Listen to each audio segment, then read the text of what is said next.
अब हम आते हैं आर्थिक विकास की ओर, क्योंकि किसी भी देश की आधुनिकता का पैमाना वहाँ का आर्थिक विकास होता है। तो आखिर ऐसा क्या था जापान में जो अंततः वह एक शक्तिशाली देश के रूप में उभर के सामने आता है? हैरोल्ड एम विनाके, उनका कहना है कि राष्ट्रीय परंपराओं के संदर्भ में देखें तो आधुनिक जापान के नेताओं का जो ध्यान था वो शिक्षा और सैन्य संगठन में, शिक्षा और सैन्य संगठन। शिक्षा को उन्होंने बहुत अहमियत दी और विद्वानों को बहुत इज्जत से देखा। किताबें पढ़ने का बहुत शौक वहाँ के लोगों को था। संभवतः इसीलिए जापान का आधुनिकीकरण इतना आश्चर्यचकित हमें नहीं करता जितना उसका सुनियोजित आर्थिक विकास। राष्ट्रीय परंपराओं के संदर्भ में देखें तो आधुनिक जापान के नेताओं का शिक्षा और सैन्य संगठनों में रुचि रखना संभवतः इतना बड़ा आश्चर्य हमें नहीं है जितना कि उनका सुनियोजित आर्थिक विकास की आवश्यकता को स्पष्ट पहचान लेना। वे लोग न केवल अच्छी तरह शिक्षित थे बल्कि सैन्य संगठन की अहमियत को समझते थे। लेकिन सबसे बड़ी बात ये कि तत्कालीन शासकों ने आर्थिक, और वह भी सुनियोजित आर्थिक, planned economy, planned economic development, उसको आइडेंटिफाई किया, उसको पहचाना, उसकी महत्ता को समझा और योजनाबद्ध तरीके से अपने देश को विकास की ओर लेते चले गए। जापान ने सुनियोजित आर्थिक विकास के मॉडल के लिए पश्चिमी देशों की अर्थव्यवस्था और पश्चिमी देशों की संगठन व्यवस्था का अध्ययन किया और उसे अपनाया। मैंने आपको बताया कि बाद के मीजी शासक विदेशियों से नफरत नहीं करते थे, सजग थे और विदेशियों से जो कुछ ग्रहण करने लायक होता था उसे ग्रहण करते थे, जिससे कि जापान के आधुनिकीकरण में मदद मिले। उसी का परिणाम था कि पश्चिमी आर्थिक व्यवस्था उनको रास आई। योजनाबद्ध तरीके से की गई आर्थिक व्यवस्था जो रूस में उस समय काफ़ी प्रचलित हो चुकी थी, उन्हें रास आती है और आर्थिक क्षेत्र में विकास हेतु जापान ने कई कदम उठाए। थोड़ा एक नज़र हम डालें कि ऐसा क्या था जापान के आर्थिक विकास में जो उसे आधुनिकीकरण की ओर तीव्रता से ले जाता है। सबसे पहला, उद्योग धंधों का विकास। सर्वप्रथम उद्योग धंधों का विकास। उन्हें ऐसा लग रहा था कि व्यापार के क्षेत्र में हम लोग पश्चिमी देशों की तुलना में बहुत पिछड़े हैं व्यापार के मामले में, और जब तक पर्याप्त आर्थिक विकास नहीं करेंगे तब तक हम पश्चिमी देशों का मुकाबला नहीं कर सकते। ये उनके जहन में बड़ा स्पष्ट था।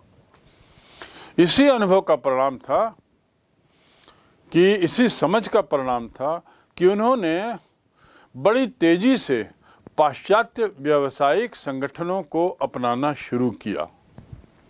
1870 प्रारंभिक कालों में ही सरकार ने उद्योग मंत्रालय की स्थापना कर दी। तो मीजी कॉन्स्टिट्यूशन 1868 में आता है, उनकी पुनर्स्थापना होती है और बहुत दूरदर्शी तरीके से सोच विचार करते हुए उद्योग मंत्रालय की स्थापना करते हैं ताकि वे पश्चिमी राष्ट्रों की को टक्कर दे सकें। सरकार ने अमेरिका के वैज्ञानिक आविष्कारों और मशीनरी का बड़ी मात्रा में आयात किया और इस प्रकार देश का औद्योगिकीकरण प्रारंभ होता है। और यही नींव है जहां से जापान आधुनिकीकरण के रास्ते चल पड़ता है। जापान के कुलीन वर्ग जो थे, जिसे हम पूर्व में अभिजात वर्ग कह रहे थे, इन्होंने उद्योग में अब पूंजी लगाना शुरू किया। इन्हें प्रेरित किया गया कि अपने पास जो धन है उसे डेड मनी के रूप में ना रख के उसे लगाएं, उससे मुनाफा कमाएं। तो जो डेड कैपिटल था वह मार्केट में आया और उन्होंने पूंजी लगाना प्रारंभ किया। सरकार की ओर से भी ये कारखाने खोलने के लिए बहुत प्रोत्साहन दिया गया। विभिन्न तरीकों से लोगों को प्रेरित किया गया कि कारखाने खोलें और परिणाम स्वरूप कुछ ही वर्षों में वह जापान जो पुरातन काल के ढर्रे पर जी रहा था, वह अब औद्योगिक क्रांति की ओर बढ़ चला। देखिए, मीजी रेस्टोरेशन जिसे बोलते हैं, वह इतिहास, विश्व इतिहास का एक महत्वपूर्ण मील का पत्थर है, क्योंकि जो घटना 1868 में हुई उसने जापान को बड़ी तीव्र गति से आधुनिकीकरण की ओर बढ़ाया और दुनिया को बताया कि यदि शासक चाहें, सरकारी तंत्र चाहे, तो त्वरित गति से किसी भी देश के आर्थिक विकास को आधुनिकीकरण की ओर ले जा सकता है, औद्योगिकरण की ओर ले जा सकता है। यहाँ उद्योग मंत्रालय की स्थापना, अमेरिका से तकनीकी जानकारी, मशीनरी का आयात, सरकार द्वारा लोगों को मदद करना फैक्ट्री आदि डालने के लिए, और परिणाम औद्योगिक क्रांति। और जापान जो एक बहुत ही पुरातन देश था, वह अब कल कारखानों के देश के रूप में जाना जाने लगा, इंडस्ट्रियल कंट्री के रूप में जाना जाने लगा। वो जहाँ के विशाल काय जो कारखाने बने, उसमें कपड़ा, रेशम, लोहे का सामान, ये भारी मात्रा में तैयार होने लगे। उसके साथ ही जापान के औद्योगिकरण में भाप की शक्ति का उपयोग प्रचुर मात्रा में किया गया, जिससे कि जो प्रोडक्शन है वह बढ़ा।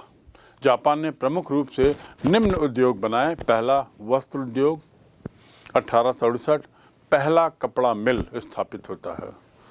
सूत काटने के कारखाने भी इसी समय बनते हैं, क्योंकि कपड़ा मिल यदि चालू रखना है तो इसे रॉ मटेरियल की ज़रूरत तुरंत है और किसी भी तरह की दिक्कत ना हो रॉ मटेरियल के लिए, इसलिए सूत के कारखाने भी खोल दिए गए। कपास का अध्ययन किया गया और कपास की अच्छे क्वालिटी का प्रोडक्शन किया गया।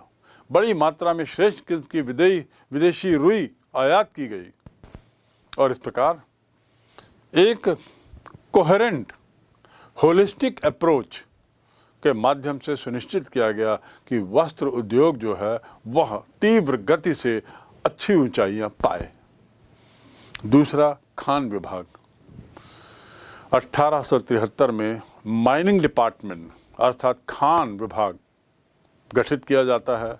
उसमें चूंकि जापानीज लोग ज़्यादा माइनिंग से परिचित नहीं थे, 34 विदेशियों को नियुक्त करते हैं उस समिति में, उस विभाग में, और खानों को नए ढंग से खोदने और खनिजों के उत्पादन में उनकी मदद लेते हैं। उसी के तहत पश्चिम से बहुत सारी मशीनों का, मशीनरी का, टेक्नोलॉजी का, जानकारियों का आयात होता है। परिणाम क्या होता है कि 1880 आते आते सरकार की ओर से 8 कोयले की खदानें चलने लगी और ये कोयला बढ़ती हुई कल कारखानों की संख्या के लिए उनको जो रॉ मटेरियल चाहिए, ईंधन चाहिए, वह देने लगा। खान उद्योग, खनन उद्योग, और इसके बाद तीसरा है लोहा और इस्पात उद्योग। सर्वप्रथम कपड़े के बारे में हमने जिक्र किया और कैसे एक समग्र स्तर पर सरकार ने सुनिश्चित किया कि कपड़े के कारखाने बने, उसके बाद सूत बनाने के कारखाने हों, फैक्ट्री आए, उसके बाद कपास और फिर अच्छे कपास की क्वालिटी का आयात। फिर हमने खनन उद्योग के बारे में जाना और ये भी जाना कि यहाँ पर सरकार ने, मेजी शासन ने विदेशियों की मदद लेने में कोई कोताही नहीं बरती। उसने माना कि इस क्षेत्र में हमको अभी काफ़ी आगे बढ़ना है और इसलिए उस हद तक हम पश्चिम पर निर्भर हैं और इसीलिए पश्चिमी लोगों को बुलाया और उनकी मदद से आधुनिकीकरण औद्योगिक क्षेत्र में किया। अब हम आते हैं लोहा और इस्पात उद्योग। कल कारखानों आदि के लिए, इंडस्ट्रीज़ के लिए लोहा और इस्पात अत्यधिक महत्वपूर्ण है। उसके आधार स्तंभ हैं, आधुनिकीकरण का आधार स्तंभ इन्हें कहा जा सकता है। इस व्यवसाय ने भी जापान में बहुत विकास किया। 1881 में सरकार ने लोहे की खदानों में काफ़ी पूंजी निवेश किया। सोने चांदी की खदानों में 90% व्यापार अपने संरक्षण में ले लिया। सोने चांदी का की जो खानें थी उसका जो व्यापार था अपने हाथों में ले लिया। और सन 1881 आते आते जापान का अधिकतर लोहा और कोयला निजी खानों से प्राप्त होने लगा। चौथा उद्योग जहाज रानी उद्योग। लोहा, स्टील, कपड़े, विभिन्न उद्योग, खान, ये सब के एक कोऑर्डिनेटेड प्रयास का परिणाम निश्चित रूप से बढ़ता हुआ आउटपुट रहेगा। और यदि आउटपुट बढ़ रहा है, प्रोडक्शन बढ़ रहा है, तो उसको खपाने के लिए मार्केट की ज़रूरत है। साथ ही साथ मशीनरी आदि लाने के लिए भी ऐसे संसाधनों की ज़रूरत है जिनसे कि उनसे लाया जा सके और नए मार्केटों में पहुंचा जा सके, नए बाज़ारों में पहुंचा जा सके। इसी के मद्देनज़र चौथा उद्योग जहाज रानी उद्योग। जहाज रानी उद्योग 1855 में पाश्चात्य ढंग का एक जहाज निर्मित किया गया था, 1855। और 1857 में भाप से चलने वाला पहला जहाज समुद्र में आता है। यानी मीजी रेस्टोरेशन के पहले ही जहाज रानी के क्षेत्र में जापान ने कुछ विकास किया था। योकोसुका में जहाज बनाने की गोदी की स्थापना हुई। गोदी मतलब वह जगह जहां पर जहाज बनाए जाते हैं, डॉकयार्ड, जहां डॉक करते हैं और इसके अलावा निर्माण भी होता है। तो ये इसकी स्थापना होती है और 1870 में इसी गोदी से 100 टन से भी अधिक वजन का जहाज का निर्माण शुरू होता है। 1870 आते आते, यानी मीजी शासन के आते ही देखिए कितने विभिन्न पहलुओं पर एक साथ काम युद्ध स्तर पर शुरू होता है। और इसीलिए मीजी क्रांति, मीजी रेस्टोरेशन को जापान के आधुनिकीकरण की क्रांति के रूप में भी देखा जाता है। बड़े बड़े जहाज़ों का जिनका वजन 100 टन से भी ज़्यादा था वे तैयार किए गए। अन्य बंदरगाहों की भी गोदियों में जहाज निर्माण प्रारंभ किया गया, क्योंकि जापान पूरा टापू था, टापुओं का देश था, तो बंदरगाहों की कमी नहीं थी और बंदरगाहों से लग के गोदियों का निर्माण प्रचुर मात्रा में किया गया और जहां जहाज़ों के निर्माण होने लगे। 1883 तक 33 से अधिक भाप से चलने वाले जहाज निर्मित कर लिए गए और 1914 में जापान में जहाज़ों की संख्या, पानी जहाज़ों की संख्या भाप से चलने वाली 138 हो गई और डीजल से भी चलने वाली 138 जहाज उन्होंने 40 साल में निर्मित कर लिए। इसके बाद अंतिम उद्योग, जिसकी जानकारी जापान के आधुनिकीकरण को समझने के लिए ज़रूरी है। संक्षिप्त में देखें तो सरकार ने टोक्यो, ओसाका, यहाँ पर तोप, बंदूक, गोला और बारूद बनाने के उद्योग प्रारंभ किए। तोप, गोला, बारूद और बंदूक टोक्यो और ओसाका में। 1875 में सीमेंट के कारखाने बनवाए। 1876 में कोच बनाने के कारखाने प्रारंभ हुए और 1880 आते आते सफ़ेद पक्की ईंटों के कारखाने बना लिए गए। रक्षा से संबंधित हथियारों के अलावा सीमेंट कारखाने, कोच और पक्की ईंटों के कारखाने तो बनाए ही। 1870 में हॉप्शू ने सबसे पहले रेशम लपेटने की मशीन बनाई, क्योंकि रेशम को लपेटना एक बहुत ही कठिन काम था, धागे फिसल जाते थे, तो उसको लपेटने की मशीन बनाई। इस प्रकार 1883 आते आते रेशम के उत्पादन में भारी वृद्धि हुई, क्योंकि अब यह उत्पादन और उसको संजोना बड़ा सरल हो गया। कई संपन्न परिवारों ने दिया सलाई अर्थात माचिस और कागज बनाने के कारखाने खोले। ये सारे उद्योग निजी क्षेत्र में भी थे। 1890 के पश्चात जापान आधुनिकीकरण की दिशा में तीव्र गति से बढ़ चला, क्योंकि औद्योगिकरण और मशीनीकरण दोनों जापान में काफ़ी तेज़ी से हो रहा था। अब हम आते हैं जापान के उस अगले प्रयास की ओर, जिसने उसे सुनिश्चित किया कि वह आधुनिकीकरण की दिशा में बढ़ता रहे। यातायात और द्रुतगामी संचार के साधनों का विकास, यातायात एवं द्रुतगामी संचार के साधनों का विकास। जापान की व्यावसायिक उन्नति तो हुई, उत्पादन बहुत बढ़ा, कल कारखाने बहुत खुले, लेकिन उसके लिए जरूरी था यातायात व्यवस्था को और संचार व्यवस्था को भी आधुनिक किया जाए, उसका विकास किया जाए। व्यावसायिक उन्नति के लिए जरूरी है कि यातायात और संचार आधुनिक विकास हो। काफ़ी हद तक इस पर निर्भर रहता है। 1868 में जापान में पुरानी जो हरकारा प्रथा के स्थान पर आधुनिक डाक व्यवस्था प्रारंभ की गई। हरकारा पद्धति जो पुरानी तरह की थी, जिसमें एक व्यक्ति दूसरी जगह चिट्ठी लेके जाता था, अब उसके बदले कुछ अन्य व्यवस्था देखी गई और आधुनिक डाक व्यवस्था का प्रारंभ हम देखते हैं। 1868 में व्यावसायिक उद्योग के लिए तार व्यवस्था का निर्माण किया गया, टेलीग्राम भेजने की व्यवस्था की गई। 1894-95 की अवधि में जनता के लिए टेलीग्राफ ऑफिस खोले गए और कल्पना करिए कितने 900 से ऊपर 962 टेलीग्राफ कार्यालय जापान जैसे छोटे से देश में स्थापित कर दिए गए। 1872 में रेल लाइनों का निर्माण शुरू होता है। 1894 तक सारे देश में रेल लाइनें बिछा दी जाती हैं। 1872 में ही टोक्यो और योकोहामा के बीच 27 किलोमीटर लंबी रेल लाइन डाली जाती है और 94 तक 3172 किलोमीटर लंबी रेल लाइन। सन 1872 में याद रखेंगे 27 किलोमीटर और 3000 किलोमीटर से ज़्यादा लंबी रेल लाइन बिछा दी गई।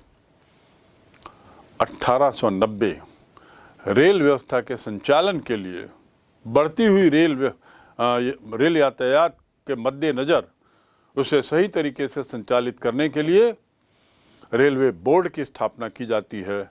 सड़कों का भी इसके अलावा विकास किया गया।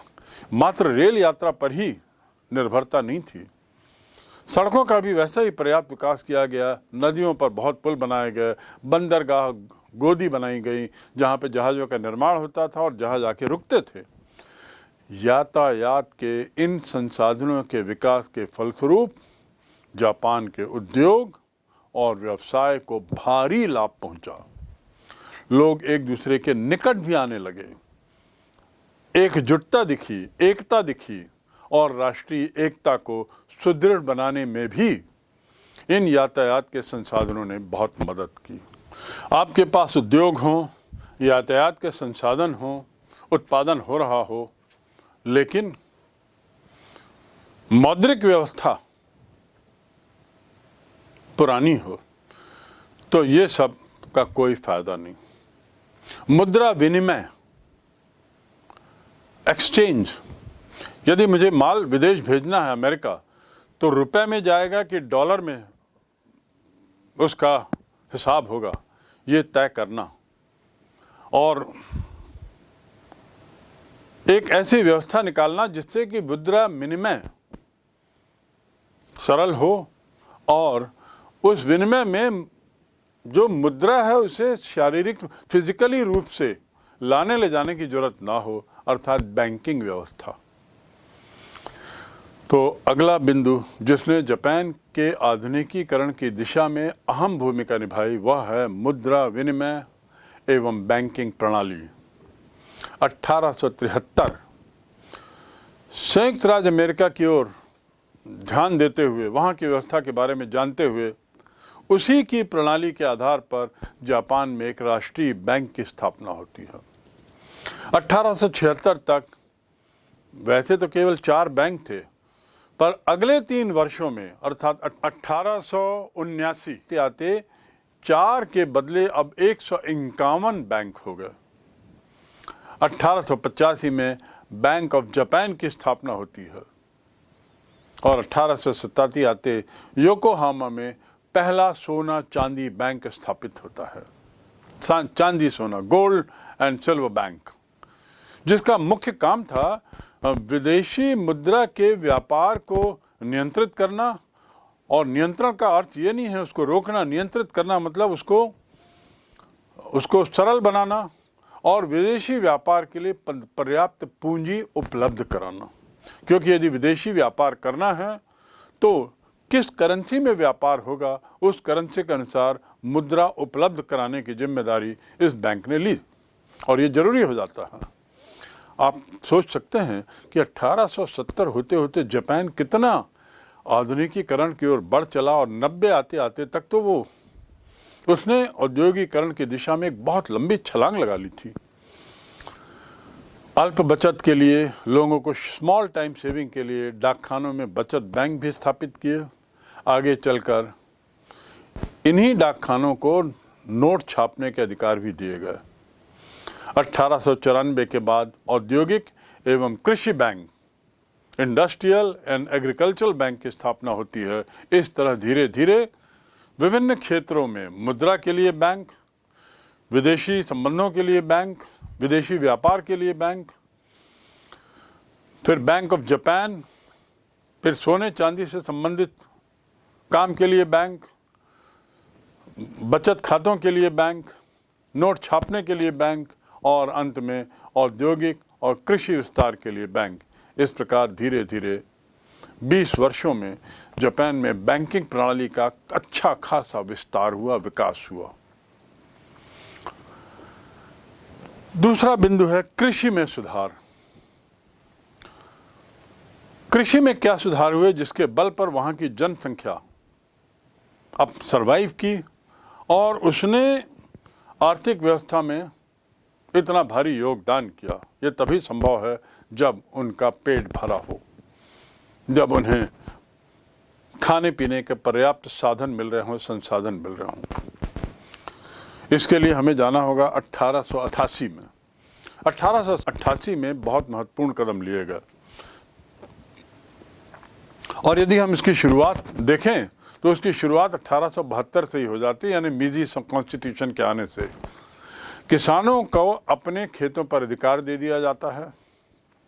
अब किसानों से भूमि कर अनाज की अपेक्षा नकदी में लिया जाने लगा, और ये भूमि उपज का करीब 25 से 30% होता था। 1/4 जो भी उत्पादन होगा उसको 1/4 कर के रूप में देना होगा, और जो जमीन है वह स्थायी रूप से किसानों की हो जाती है। पहले जो अनाज देते थे कर के रूप में, अब उसके बदले नगद देना होगा। खेती के क्षेत्र में पैदावार बढ़ाने के लिए सरकार ने बहुत प्रयास किए, बहुत तरह की सहायता दी गई, राजकीय सहायता दी गई, ताकि पैदावार बढ़ सके, पर एकड़ प्रोडक्शन बढ़ सके, और साथ ही साथ कुल प्रोडक्शन भी बढ़े। भूमि के खरीदी बिक्री पर, क्रय विक्रय पर पहले बंधन था, पहले इसकी अनुमति नहीं थी। अब ये प्रतिबंध हटा दिया जाता है। साथ ही बेगार प्रथा भी समाप्त कर दी जाती है। बेगार प्रथा अर्थात दासों के बल पर खेती करना, अब वह समाप्त कर दी जाती है, और इसके बदले किसानों को नए तरीके से वैज्ञानिक खेती की विधि बताई गई। तो वैज्ञानिक तरीके के आने से बहुत सारे बदलाव आते हैं। तकनीकी जानकारी आने से पर एकड़ प्रोडक्शन में काफ़ी उछाल आता है। इस प्रकार कृषि के क्षेत्र में सुधार के प्रयास तो हुए, लेकिन एक बात तय है कि कुछ हद तक किसानों का शोषण जारी रहा, वो शोषण बंद नहीं हो पाया। कुल मिलाकर ये बात आपको स्पष्ट हो गई होगी कि जापान में एक क्रांति के परिणाम स्वरूप जो मीजी पुनर्स्थापना हुई, उसने आने वाले 40 वर्षों में अपनी इच्छा शक्ति के बल पर, अपनी सोच के बल पर जापान को कितना आधुनिक बना दिया। 19वीं शताब्दी का अंतिम चरण और 20वीं सदी का पहला दशक जापान में औद्योगिक क्रांति की तीव्रता के लिए जाना जाता है। अब जापान एक आधुनिक राष्ट्र बन चुका था। वही देश जो 1870 से पूर्व अनेक कठिनाइयों से गुजर रहा था, अब वह आधुनिक राष्ट्र की पंक्ति में खड़ा था और आर्थिक विकास कर वह अब यूरोप के राष्ट्रों के न केवल समकक्ष हो गया बल्कि यूरोपीय राष्ट्रों को अब वह चैलेंज करने की स्थिति में आ गया था। इसी के मद्देनज़र अपने को मजबूत बनाने के लिए, अपनी सीमाओं को मजबूत बनाने के लिए विरोधियों और विदेशियों से, ताकतवर ताकतों से अपने देश की सुरक्षा के लिए वह सैन्यीकरण का रास्ता भी अपनाता है। और जापान के सैन्यीकरण की गाथा कुछ इस तरह की है जिसने जापान को युद्ध में धकेल दिया। जापान का जो आधुनिकीकरण होता है, ये सैन्य क्षेत्र में हुए आधुनिकीकरण ने ही जापान को सैन्यवादी एवं साम्राज्यवादी पृष्ठभूमि में धकेल दिया।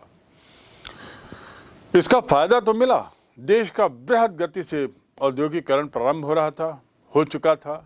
जापान को अब उपनिवेशों की आवश्यकता महसूस होने लगी थी और इसके लिए जरूरी हो गया था कि वो यूरोपीय राष्ट्रों की भांति सैन्यवादी और साम्राज्यवादी नीति अपनाए। साम्राज्यवादी नीति अपनाने के लिए जरूरी था कि सैन्य बल मजबूत हो। इस प्रकार जापान सैन्य सुरक्षा के क्षेत्र में काफ़ी तेजी से बढ़ चला। जापान के आधुनिकीकरण ने ही जापान को सैन्यीकरण के लिए विवश किया। तो अब हम संक्षिप्त में थोड़ा जानें कि जापान में सैन्यीकरण के कारण क्या थे या सैन्यवाद के उदय के क्या कारण थे, क्योंकि बाद में 1820-22 आते आते हम देखते हैं कि जापान में सैन्यवाद चल पड़ा। ये सैन्यवाद से तात्पर्य है कि सेना वहाँ के समाज में अहम भूमिका उठाने लगी। तो ऐसा बदलाव कैसे आया और इसकी शुरुआत कहाँ से हुई? पहला बिंदु, सेना का आधुनिकीकरण। सैन्यवाद के उदय का मुख्य कारण सेना का आधुनिकीकरण।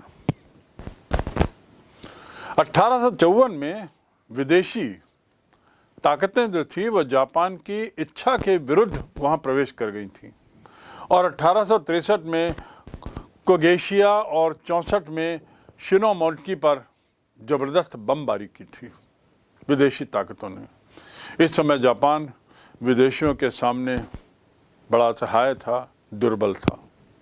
अपनी दुर्बलता हेतु उसने दुर्बल सैन्य व्यवस्था को उत्तरदायी माना। जब इतिहास में विवेचन किया गया, पोस्टमार्टम किया गया, तो उनकी समझ में ये आया कि चूंकि हम लोग सैन्य बल की दृष्टि से बहुत कमज़ोर थे, इसलिए विदेशी ताकतों ने इस हद तक बमबारी करने में सफलता पाई और इसलिए अब उसने सुनिश्चित किया कि सैन्य व्यवस्था में आमूल परिवर्तन करने की जरूरत है ताकि हम दोबारा इस तरह की घटना न होने दें और विदेशी ताकतें जापान पर ऐसी नज़र न रखें ताकि भविष्य में पाश्चात्य राष्ट्र जो हैं वे शोषण और अत्याचार न करें, उससे हम बच सकें और एक शक्तिशाली राष्ट्र का निर्माण कर सकें। इसलिए सैन्यीकरण की जरूरत पड़ती है। मीजी पुनर्स्थापना जो 1869 में होती है, उसकी पुनर्स्थापना भी कुछ हद तक यही बमबारी का परिणाम थी, क्योंकि 1864-65 में जिस बमबारी और हमलों का मैंने जिक्र किया है, उसने जनता में और उग्रता पैदा कर दी तत्कालीन शासन के प्रति और विरोध पैदा कर दिया। तो यदि मीजी शासन के पुनर्स्थापना के पीछे उसकी जड़ में तात्कालिक कारण के रूप में यदि ये घटनाएं थीं, तो निश्चित रूप से मीजी शासन सत्ता में आते ही ऐसी घटना के पुनरावृत्ति न होने के लिए पर्याप्त कदम उठाएगा और इसलिए इस दृष्टि को ध्यान में रखते हुए सैन्य विभाग के नाम से एक नया विभाग खोला गया, सैन्य विभाग। सामंतों के द्वारा जो पुरानी प्रथा में जो सैन्य संगठन थे उसे पूरी तरह से समाप्त कर दिया 1882 आते आते सेना के पुनर्गठन और सेवा के संबंध में कई जरूरी महत्वपूर्ण कदम उठाया गया।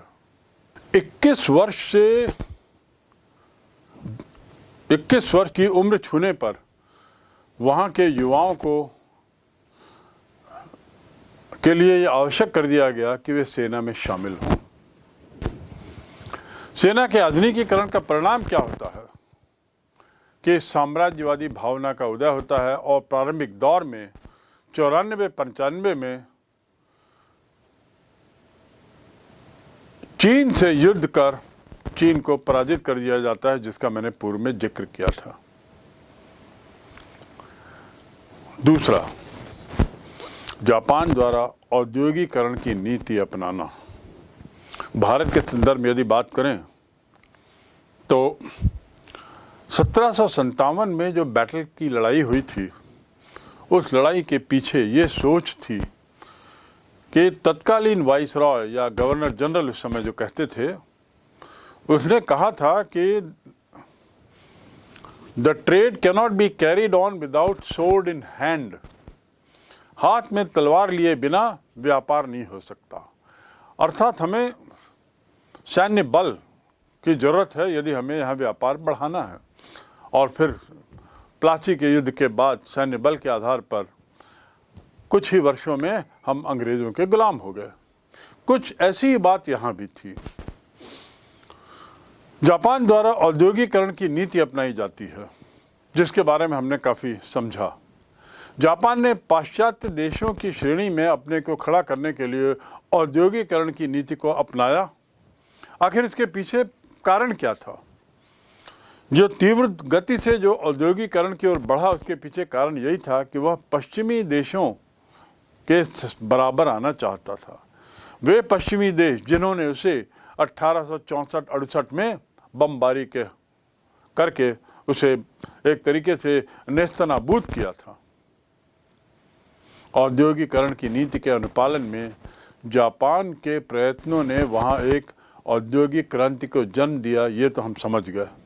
अब जापान को यहाँ का तैयार माल बेचने और कच्चे माल को पाने के लिए उपनिवेशों की आवश्यकता हुई, वैसे ही जैसे कि इंग्लैंड के औद्योगिकरण ने उसके माल बेचने के लिए और रॉ मटेरियल पाने के लिए उपनिवेशवाद की नीति अपनाई, और भारत भी उसी उपनिवेशवाद की नीति के तहत अंग्रेजों के एम्पायर का साम्राज्य का एक हिस्सा बना। तो जापान क्यों पीछे रहता? खासकर तब जब वह औद्योगिकरण के क्षेत्र में इतना आगे बढ़ चला था, तो उसने भी उपनिवेशवाद या साम्राज्यवाद की नीति अपनानी प्रारंभ की और पश्चिमी राष्ट्रों से ही यह सब सीखा। वह भी अब उपनिवेशों को हथियाने की होड़ में शामिल हो गया और पश्चिमी देशों के साथ साथ आगे बढ़ना चाहता था। अपना वर्चस्व बढ़ाने के लिए जरूरी था कि जापान अपनी सैन्य शक्ति में वृद्धि करे। यदि उसे अपना वर्चस्व बढ़ाना है, यदि उन्हें विश्व की तत्कालीन बड़ी शासकों राष्ट्रों के समकक्ष आना है, तो सैन्य बल में बहुत विस्तार की जरूरत है। शक्ति संवर्धन की प्रवृत्ति ने ही जापान में सैन्यवाद का विकास किया। तो अब हम समझने की कोशिश कर रहे हैं कि जापान सैन्यवाद की ओर या साम्राज्यवाद की ओर बढ़ा क्यों और कैसे। तीसरा कारण, जापान की राष्ट्रीय परंपराएं। जापान शुरू से ही सैन्य शक्ति की परंपरा वाला देश रहा है। अर्थात उसके इतिहास में गर्त में ही सैन्य परंपरा, सामुराई जैसी परंपराएं गहन पैठ की हुई हैं।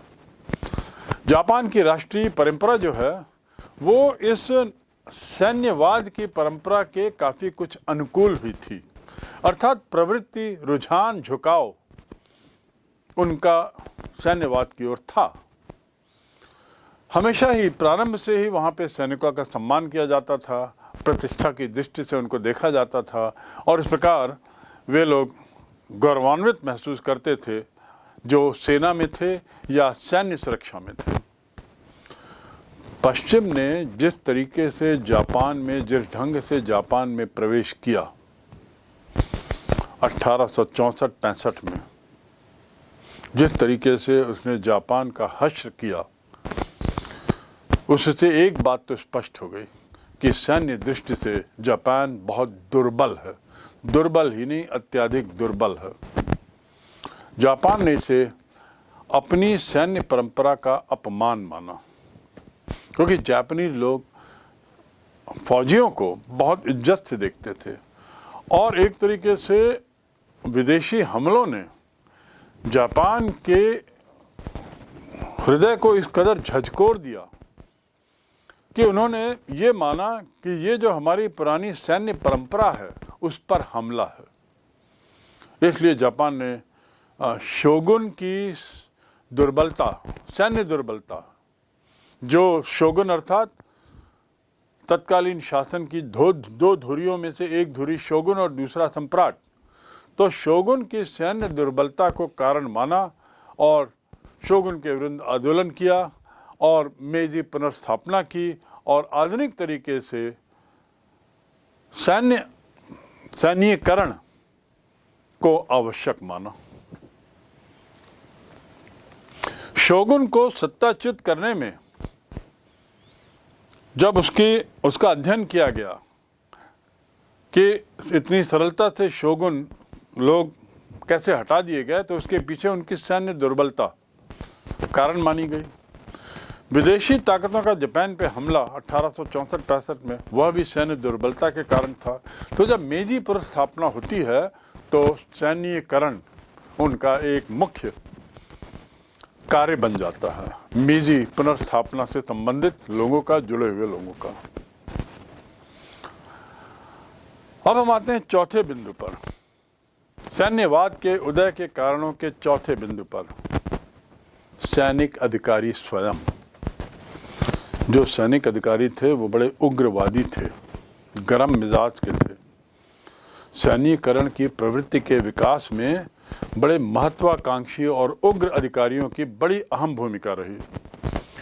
ये उग्र स्वभाव के देशभक्त तो थे, सैन्य अधिकारी देशभक्त तो थे, महत्वाकांक्षी भी थे, लेकिन परिणाम स्वरूप इसकी परिणति इस रूप में होती है कि ये सैन्यवाद को जन्म दे देता है।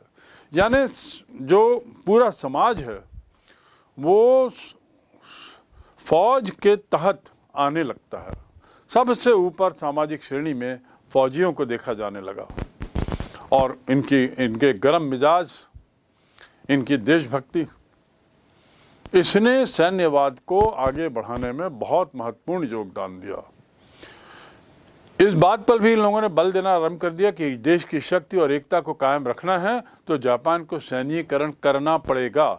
ऐसा कहते हुए ये अधिकारी, सैनिक अधिकारी, सैन्यीकरण को बहुत तीव्र गति से आगे बढ़ाते चले गए और मेजी पुनर्स्थापना के बाद आए हुए शासक उनकी इस बात पर कतई प्रश्न चिन्ह नहीं उठा रहे थे, क्योंकि उन्होंने देखा था पूर्व में कि दुर्बल सैन्य क्षमता का परिणाम क्या होता है। सैन्यवाद को बढ़ावा देने में जो बाद में साम्राज्यवाद के लिए बहुत आवश्यक हुआ, उसमें वहाँ की जनता का भी बहुत योगदान था, उनकी बहुत अहम भूमिका थी। जैसा कि मैंने अभी बताया कि लोग सैन्य अधिकारियों को, सेना से जुड़े हुए लोगों को बड़ी प्रतिष्ठा से देखते थे, बहुत आदर करते थे। तो स्वाभाविक है जापान के युवा वर्ग के लोग भी सैन्य सेवाओं में जाने का भरसक प्रयास करते थे।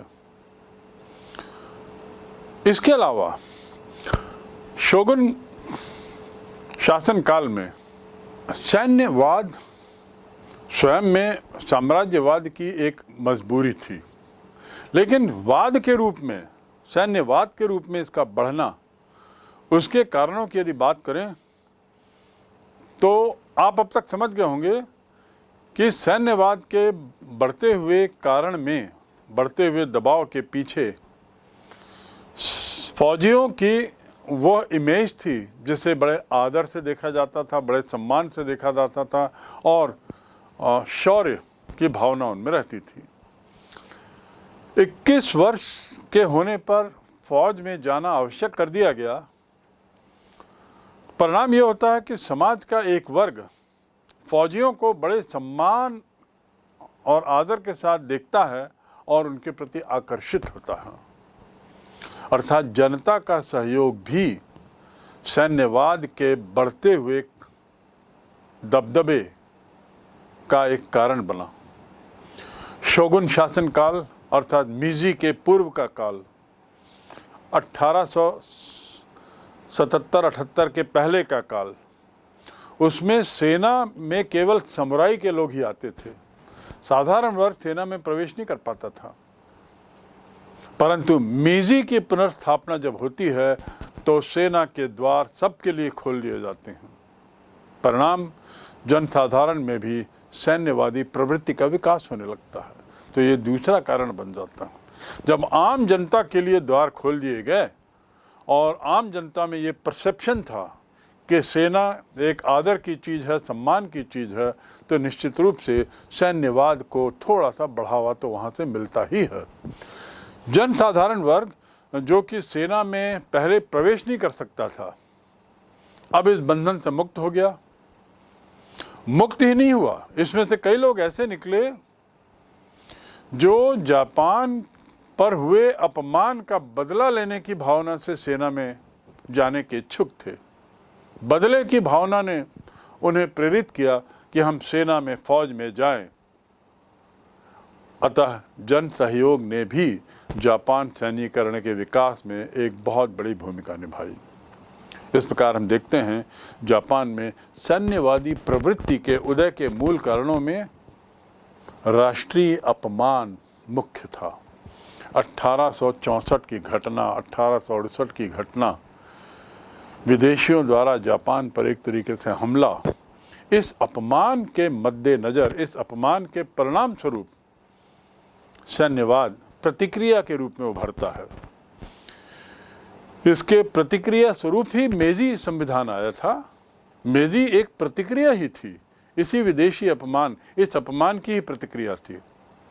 लेकिन मेजी की स्थापना को सफल बनाने के लिए ज़रूरी था कि सेना का आधुनिकीकरण हो, सेना का औद्योगिकरण हो। इन दोनों कामों के लिए सैन्यवादी प्रवृत्ति होनी जरूरी थी। हर सोच में सैन्यवाद की भावना का पनपना जरूरी था, जिससे कि जापान की राष्ट्रीय परंपराओं, सैन्य अधिकारों के उग्र स्वभाव एवं राष्ट्र के प्रति निष्ठा की भावना तथा जन समर्थन ने उग्र रूप प्रदान कर दिया।